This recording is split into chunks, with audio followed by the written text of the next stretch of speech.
Hi, I'm Jon Miller. I'm a GT racer in IMSA, SRO, at the Nürburgring, Creventic races, Asian Le Mans, all over the world. I also coach in the Ferrari Challenge Series, both in the US and abroad. We're here today at CXC's headquarters in the Motion Pro 2 simulator, and today's lessons will apply to any simulator, but especially to those who are CXC owners. First things first, you want to have a nice high quality setup. Now what does that mean? It's a few things like having a high quality direct drive steering wheel that gives you a lot of feedback, a lot of feel. Then next you want to have really good pedals. It gives you good braking feel and feedback, good throttle feel. And one of the easiest ways to do that is to get a turnkey package with somebody like CXC Simulations in this Motion Pro 2. So once you get into the sim, you want to make sure that your seating position is correct, and there's a couple different things you want to pay attention to once you sit down. So first thing, you want to adjust the pedals to where you have a nice bend in your knee and you're able to get full extension, full brake pressure, full throttle, and clutch usage without your legs being extended too far. You want your arms to be able to reach the wheel. I kind of measure it by putting my arms straight out, making sure my wrists break over the wheel. This is actually maybe a little too close for me. I'll push it a little further away. There we go. And then just making sure that you have full range of motion on the wheel from lock to lock. Clutch, brake, and throttle, all appropriate with a little bit of bend in the knee, and I'm ready to go. All right, so up next, if you're on a CXC Motion Pro 2 or any other sim with a seatbelt tensioner, make sure your seatbelts are nice and tight and adjusted correctly, just like in the real race car. Tighten them down, shoulder belts, lap belts, and good to go. So next up, if you're on a sim with motion adjustability, make sure that it's adjusted correctly for your preferences. Second, we've got brake pressure. Again, adjust to your taste. And finally, the vibration setting. Adjust to your taste and your preference settings. What you may like may not work for your friend, and vice versa. So I recommend taking a few minutes to play with these, test out a few different settings, and find what works for you. Next up, choose a steering wheel. Make sure it's the one appropriate for the car you're driving in the sim.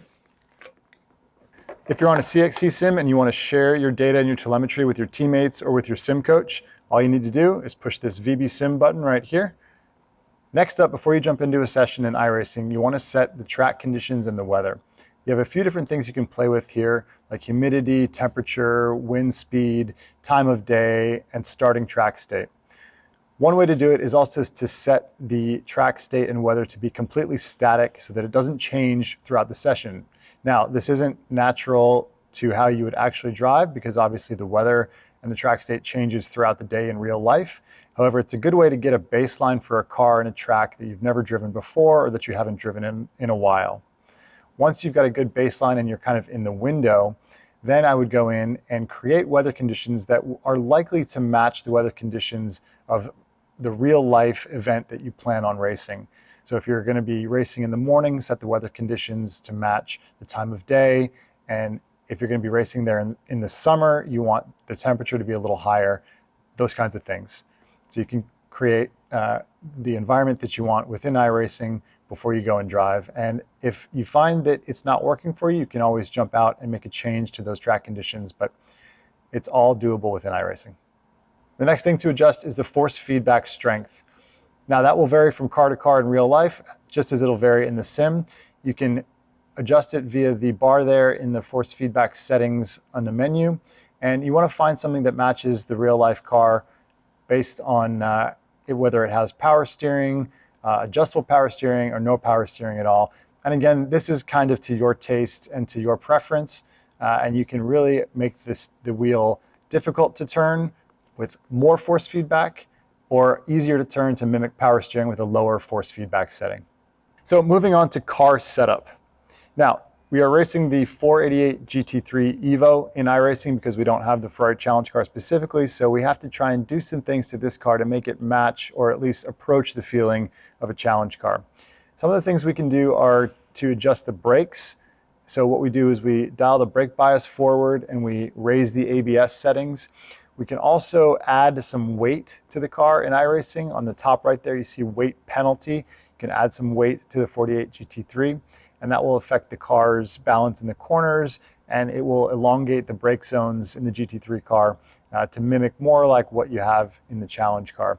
Unfortunately, we can't add horsepower to the GT3 car in iRacing. Obviously, the 488 Challenge car has quite a bit of horsepower, but we're really trying to mimic the brake feel and the handling feel. So we like to add weight. We like to adjust the brake pressure settings on the bias and the ABS by increasing those with a lot of front bias and some extra ABS settings. We can also do things like raise the car up a bit, do some things to take away some of the grip in the corners by raising the ride height, softening the spring rates, things like that. So again, we're trying to mimic more of what the 48 Challenge car feels like by detuning the 48 GT3 a bit and making the braking feel and the handling mimic more like what the Challenge car is like. Now, again, it's a bit of a compromise here, but there are some things we can do. And we've created a setup that we think really gets pretty close. And so if you want to download that, the link is in the description below. All right, so here we are in the car at Homestead Miami Speedway. We're going to leave pit lane and just do a slow roll and talk about a few of the key points on this track to be aware of. Now, the first one is, as you notice right here, we're coming out of pit lane. The blend line at Homestead Miami Speedway is really important to stay all the way left as we're joining traffic because turn 1 is extremely fast. And if we look over to the right there, that curb is the turn-in point for turn 2, and we're going to have traffic blending in at a very high speed coming in through turn 1. So first place to be aware of is coming out of pit lane. This curb here in turn 2 also really tends to upset the car and can throw you way out here into the dirt. As we approach turn 3, this is right where you want to be. As you come out of turn 2 with lots of speed, the track out point is right here, and you'll notice both in the sim and in real life that people tend to drop wheels a lot right at the exit here because where I am is right where you track out, the curb actually stops. It's one of those places, and you'll find that a few places we go here, but it's one of those places where the curb stops right where you want there to be about 10 more feet of curb. There just isn't. So this is one of those places.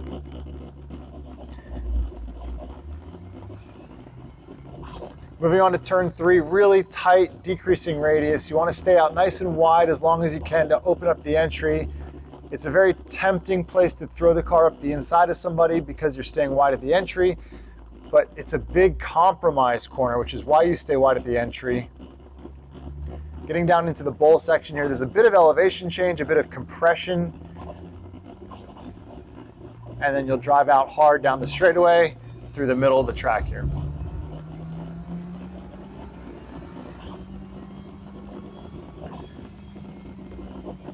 Now, we're approaching our first great passing zone here at Homestead Miami Speedway on the middle straightaway here. Nice hard threshold braking opportunity with about a 90-degree right. This curb on the inside is usable to help rotate the car, but there's not a lot of room at track out. You end up putting the left side tires right on the track out here, and you can see there's an access road to the left. You want to leave the left side tires on the curb here right until the access road and the curb end at the same time. And if you can keep your foot flat to the floor, full throttle as you turn in through this section here, that's going to allow you to carry full speed, maximum top end down to the next hard braking zone. Also a good passing zone here at Homestead Miami. Set up to the right, got to find a good reference point there. It's a little difficult here, but again, this leads into an even tighter hairpin corner here, super late apex. That curb is a little rough on the inside, but you want to get to power as soon as possible and track out onto the back straightaway here at Homestead. Now I like to get up right next to the wall here. This next section is probably the most technical, scariest part of Homestead Miami Speedway because we're not taking the banking, we're turning in flat off the banking, 5th gear, little lift off the gas, maybe a little brush of the brake as we bring it down off the banking onto the apron part of the track where NASCAR doesn't run, but we transition down back into the road course and there's a huge curb here. And this is a place where the car tends to bottom out. There's a big bump.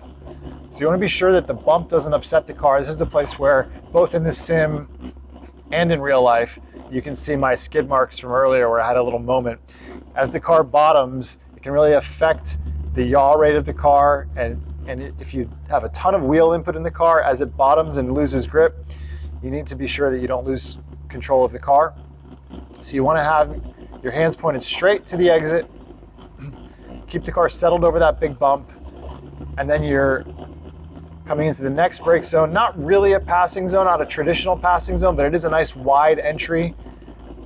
The curb is usable here. And then you have to really compromise that one to get it back to the left. We've got our pit lane entry off to the left there.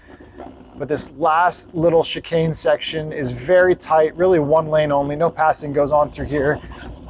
And the goal is to set up wide to get onto full throttle as soon as possible onto the front straightaway here. And again, there's an abrupt transition that happens as you rejoin the banking on full throttle and head towards turn 1. We'll accelerate towards turn 1. Now, up in the fence there, if you look up to the right, there's some cones placed in the fence, 3, and now we're at the 2 cone, and then the 1 cone, and then just up ahead of the 1 cone is the green light. I like to turn in right as I pass the 1 cone, and it'll be a little brush to the brake, maybe a little lift. In this car, it's probably full throttle since it's a GT3 car with a lot more grip, but like we said, we've tried to put a challenge car setup on it. This is one of the places where the compromise doesn't quite work. In the challenge car in real life, you'll end up probably brushing the brakes, or maybe a little lift, or maybe carrying throttle just past turn in and then managing it. But again, now you're coming into another place where you're transitioning off of the NASCAR banking back onto the road course, and that transition point, there's a big bump. Now you want to be close to the curb, you want to ride the bump as smoothly as possible without a whole lot of steering input in, and you don't want to be on the brakes on the bump either. Let the car settle beyond the bump, and then right there with the pavement changes, I'm actually going to back up just a second here. This pavement change from dark to light pavement is a great place to start thinking about getting on the brakes for turn 2. So right as you cross the pavement change there, you'll be at full speed. That's a good place to hammer on the brake pedal. So now that we've done a track walk to kind of show you some of the high points of the track, I'll do some at-speed driving and talk you through some laps that way.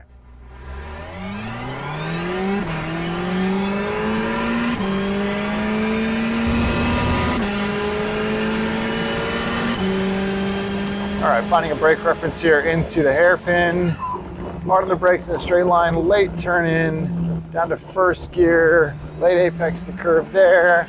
Try to get the full throttle as quickly as possible using a bit of the track out curve. I try to follow that white line right out to the wall and then set up to get my eyes in super early down to the inside.